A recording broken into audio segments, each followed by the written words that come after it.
G'day everyone, I'm your host Stephen and welcome to the Bamboo History Podcast. For those who are new to my podcast, welcome. I'm a Chinese Australian guy that loves Chinese history and decided to make a podcast out of it. This podcast will focus on Chinese history, but my plan is to also feature episodes of history from neighbouring countries too in the future. If what I just said is up your alley, please subscribe to my podcast and also follow my Instagram too, at Bamboo History Podcast, where you can find additional historical facts and content too small to fit into a podcast. To all my existing listeners, thank you again for tuning in and being with me on this journey. Now, let's get keen everyone, because today's episode will feature food. That's right, we're going to explore the history of the famous Chinese hot pot. Hot pot is delicious, hot pot brings people together, hot pot keeps us warm, and hot pot has also a very interesting backstory and history behind it. So, without further ado, let's get straight into it. Hot pot, or in Chinese, 火锅, is a common dish that Chinese and non-Chinese people eat all around the world. If you're not familiar with hot pot, the way you eat it is that there is a large pot in the middle with boiling soup broth, and then you put raw ingredients into the pot to cook and eat. There are also Korean and Japanese variations of hot pot as well. Hot pot is so good because there's so many food items you can make to put in hot pot, whether it be meats, fish balls, beef balls, noodles, vegetables, pig blood, mushrooms, basically anything edible you can think of can go into a hot pot. Oh man, talking about it really makes me want to eat it. So yeah, because of this, I thought it'd be too good to not even talk about the origins of hot pot and the history behind it in my podcast. So in order to explore the history of hot pot, we're going to have to start our story way back in time. Back to the Neolithic era, in fact, which is around 10,000 years ago. Up until then, Chinese people, and other people in fact in general, were only eating roasted foods by simply putting their meat or their veggies on top of a fire and roasting it. Roasted food is tasty, don't get me wrong. I mean, just think of eating roasted marshmallows and roasted chicken every single day. But after tens of thousands of years of eating the same thing over and over again, I would reckon they were getting sick and tired of it. So, during the Neolithic era, they finally had enough and invented pots, which means, yay! That means they were able to put food and water into the pot and boil food to eat. Finally, no more roast food, and let the party of boiled food begin. Delicious. This was the earliest form of hot pot cooking, because they were eating from a pot, literally, even though it was probably very different from the hot pot we eat nowadays. Over the years, cooking became more and more advanced, and between the 3rd and 6th century, more and more different pots emerged, including a pot that had a divider in the middle that separated the pot into two halves. Hang on, that's exactly like the half and half yuanyang hot pot that you can have in hot pot restaurants nowadays. That is so cool. But amongst the sea of pots being developed for cooking, none of these pots actually gave us concrete evidence that the Chinese people were actually using these pots to eat like the way we eat hot pot as it is known today. We will need to fast forward a few hundred more years to understand how the hot pot we know of today came about. The first real mention of hot pot as we know it today occurred during the Qing Dynasty in the 12th century. A description of a rabbit meat hot pot was recorded in a cookbook called 山家清供, written by a man named Lin Hong, spelt Linhong. The story goes that Lin was trekking up the Wuyi Mountains in southeast China to visit a Taoist priest. Whilst he was trekking, he became really hungry, and because he forgot to pack muesli bars and spam, he hunted down a rabbit to eat. But then he realized he forgot to bring his gas stove and pot with him, and so he couldn't eat the rabbit raw because he's not a savage. So how was he going to eat the rabbit? He had this dead rabbit with him, but didn't know what to do with it, and he was absolutely starving. If this was Bear Grylls, then we probably would have never witnessed the invention of Hotpot, because he would have eaten the rabbit straight away and would have been like, raw, full of maggots, but lots of good protein and vitamins. That's what Bear Grylls would have said. Instead, Lin Hong found the Taoist priest and told him how hungry he was. The priest also saw how hungry Lin was, so the priest decided to prepare Lin Hong's rabbit by using the following special recipe. The special recipe was as follows. First, the priest cut the rabbit meat into small thin pieces. Then, he put the thin slices of rabbit meat into a marinade. Then, the priest prepared a boiling pot of soup, and he told Lin to use his chopsticks to take the pieces of raw marinated rabbit meat and stick it directly into the boiling pot of soup to cook it. Then, when Lin finished cooking the meat in the pot of soup, the priest gave him some sauce for him to dip the meat in to eat. As soon as Lin Hong took a bite, it was like he had just tasted heaven. He was hit with the greasy juiciness of the rabbit meat. Then, it was followed by a tangy kick from the sauce dip. And then finally, it was rounded off with the warmness of the hot soup that had infused itself into the meat via osmosis. Lin's eyes turned white, seemingly taken into another world by the taste of the rabbit, and when he ate it, he was like, "Oh, wow, this is so bloody good."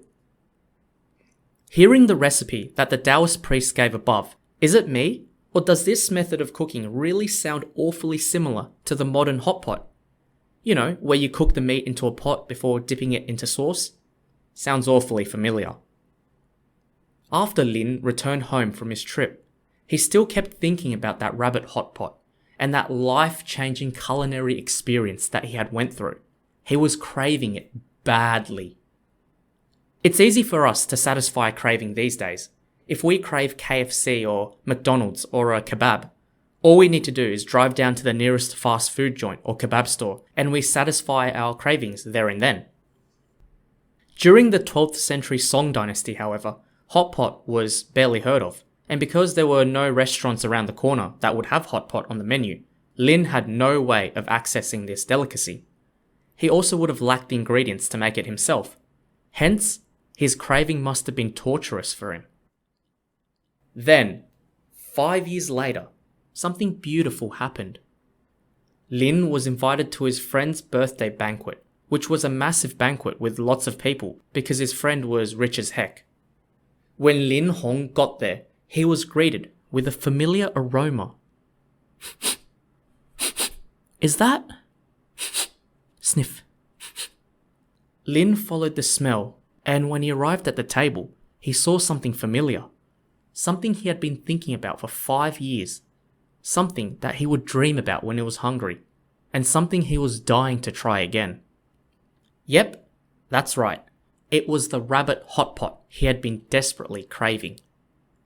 He sat down, tried the rabbit hot pot, and was so overwhelmed with emotion, tears were coming out of his face, and he was like, oh my god, this is it. This hot pot, this is what I wanted. This is it. It kind of reminds me of the time I tried Peking duck for the first time in China when I was 10 years old.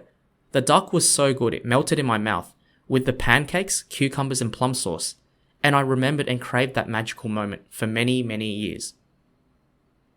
Lin Hong, however, went further than I did.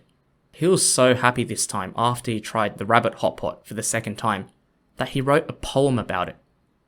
I'll read the poem out to you in Mandarin Chinese. 浪涌秦江雪，风帆晚朝霞。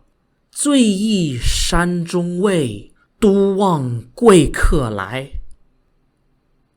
I'm not going to translate this poem because I hope through the tone and the emotions alone I conveyed to you, I was able to express to you the desire and love of hot pot that Lin Hong had through this poem.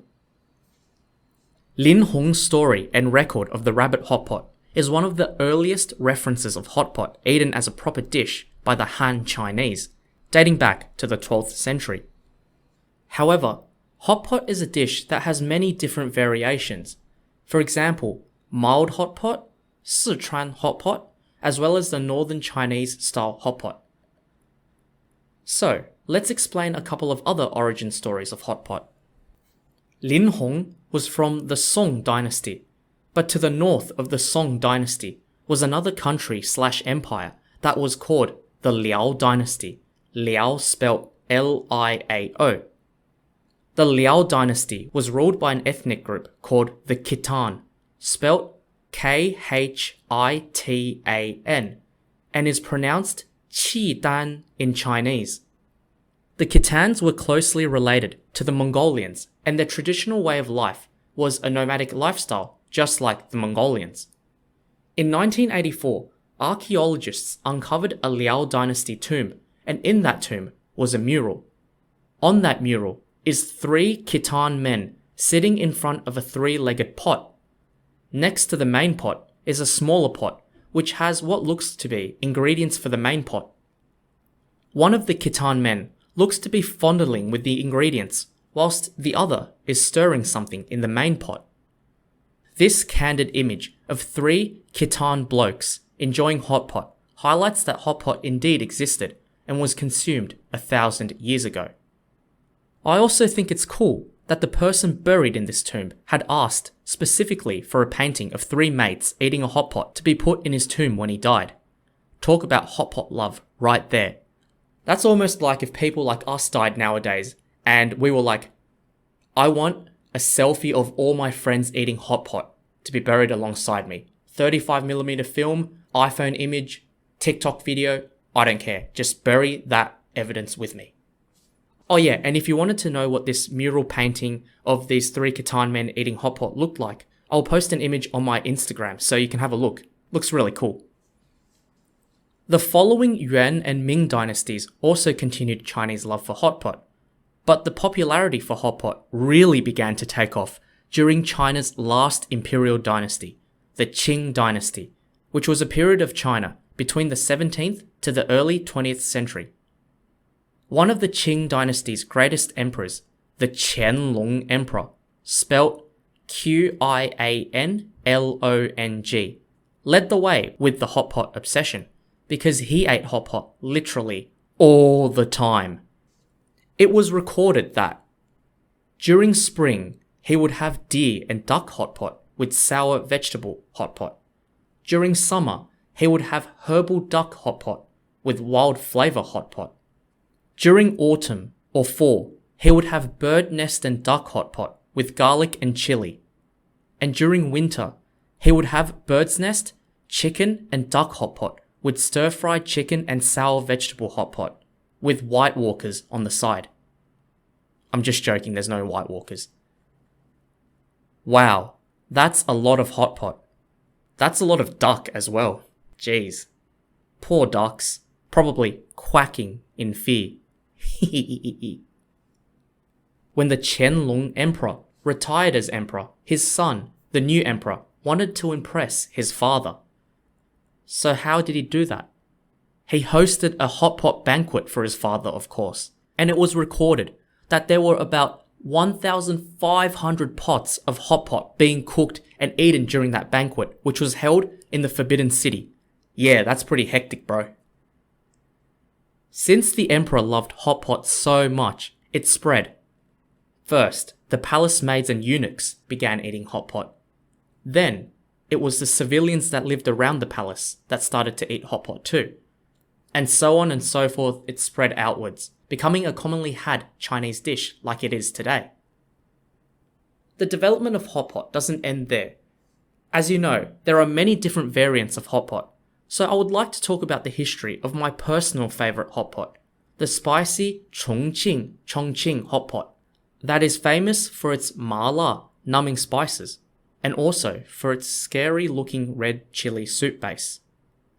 The Chongqing Hotpot originated during the early 20th century in Chongqing, a city on the banks of the famous Yangtze River. Back in the day, people would butcher cattle on the banks of the river for beef, but would throw away the undesirable parts like the organs. The local labourers, who often were poor, didn't want to see these organs go to waste, so they would chop them up, mix it with dry chili and the mala numbing spice peppercorns, and throw them all into a pot with soup to eat. This type of hot pot, known in Chinese as the Maodu Hotpot, Maodu spelt M-A-O-D-U, evolved into the famous spicy Chongqing Hotpot that we see today. Today, in China and all over the world, there are many places serving the spicy Chongqing Hotpot, as well as other variations such as the milder Northern Chinese Hotpot and the Cantonese Da Bian Lu Hotpot, or in Cantonese, Da Bin Lo. I hope I pronounced that correctly. I'm not Cantonese, so apologies if that was wrong.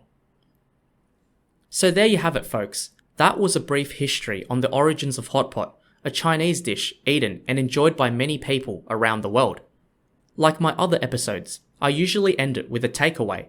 Well, the takeaway of this episode is, instead of dining in, why don't you eat takeaway hotpot instead? Yeah, okay, I think that was a bad joke. Anyway, haha. I hope you all enjoyed this episode. Please subscribe to my podcast to help it grow, and don't forget to check out my Instagram at Bamboo History Podcast, where you can find additional content too small to fit into a podcast, as well as teasers and visual content for my podcast episodes. So that's all for today. I think I'll go have some hot pot. This episode has really given me the cravings.